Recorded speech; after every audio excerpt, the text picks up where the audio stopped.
Hi, this is Scott Garibay, and today we're going to talk about Dungeons and Dragons, and we're specifically going to talk about the specific race, the specific addition of animal races to Dungeons and Dragons. So, without a doubt, this is a major new trend. Okay, so basically, we have this new trend in Dungeons and Dragons where many of the races are being brought in are animals. There's a lot of reasons for this. One, let's talk about if it's a good thing or a bad thing. I think it's a good thing. I think it's a really good thing. I think it's really good for Dungeons and Dragons because we want to grow Dungeons and Dragons, and adding animal races is definitely going to grow Dungeons and Dragons.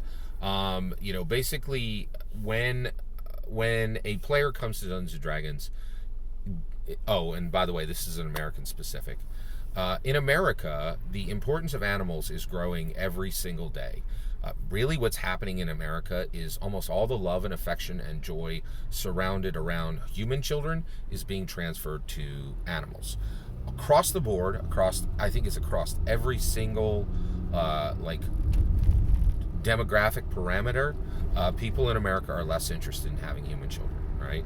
And the term fur baby is massively popular and is growing in use every single year, right? So people are like, I don't feel like I can do what my parents did. They're probably right.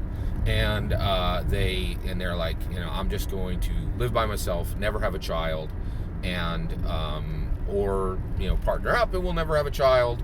And then we're going to put all our love, attention, and money, and all the things that we would have given to a human child, we'll just give those to this dog or cat. It's a major, major trend in America, and I think what's happening, is that when those American players, come into Dungeons and Dragons, they have immense amount of goodwill for animals, and they're finding a wider array of animals they can play as player characters. Harengon, absolutely fantastic new animal race. We recently got the Strix.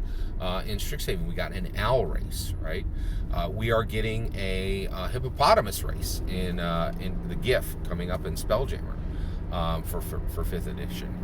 And it's very, very significant. And the number of animal races that are being added into Dungeons & Dragons is growing very, very quickly. I think from a marketing perspective, this is a absolutely brilliant idea, and I actually think this is going to turn into us keeping more races overall, more players overall in Dungeons and Dragons. So I know there are a lot of concerns. A lot of old school dungeon masters are like, "Ooh, I don't like all this anthropomorphism." I think that's just kind of an old crusty grognard idea that is attempting to keep D&D small. I think there are a lot of people who are attempting to keep D&D small, and I think people who are against new animal races are people who are doing that. They're attempting to keep D&D small so that it's more comfortable for them. I'm definitely for D&D growth, and I think the animal races is going to help grow Dungeons & Dragons. What do you think of the trend of more and new animal races being added to Dungeons & Dragons? Do you like this trend, or do you think this trend is bad? And for what reason? Love to hear. Let me know in the comments below. Please consider liking and subscribing, and have a wonderful millennium.